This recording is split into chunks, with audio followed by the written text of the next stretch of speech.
Градежниот и урбанистички хаос во Скопје, кој веќе сериозно влијае врз квалитетот на живење на граѓаните, се заканува и врз нивната екзистенција. Фирмите имаат потешкоти во секојдневното функционирање, поради проблеми кои настанале со измени во деталните урбанистички планови и дозволите за градби. Објекти никнуваат речиси на секој чекор, без разлика дали постои инфраструктура, соодветно сообраќајно или комунално решение. Последен од низата примери е делот кај Зајчев Рид, каде со измените на ДУП од претходната гарнитура во општина Карпош е предвидена изградба на неколку деловни објекти.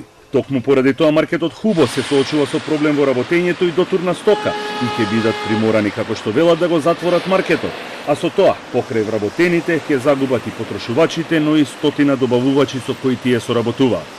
Од сабота навака ние се соочуваме со проблемот на дотурна стока, значи поголеми камиони, зборам 5 тонски или шлепери, што ќе се одрази на самата работа, а следното што се одрази на самата се знае што е затварање на маркетот.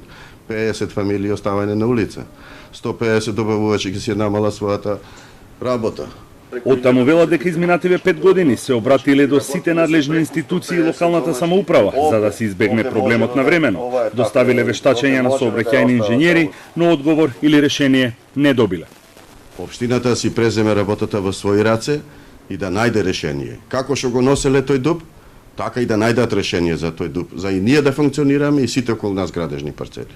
Од општина Карпош велат дека се запознаени со проблемот, одржале средби со собствениците на парцелите во тој потек и најавуваат дека додека не се најде взаемно прифатливо решение, кое потоа би се преточило во измена на ДУП-от, ќе се оди со привремени алтернативни пристапи кон парцелите и маркетот.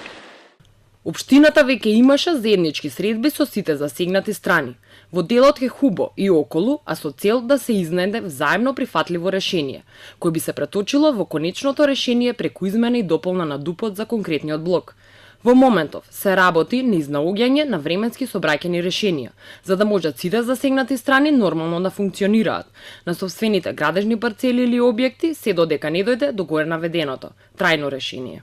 Постоечкиот ДУП изгласан пред 5 години покрај градежните парцели предвидува и изградба на сервисна улица која ќе биде веднаш до кејот на реката Вардар.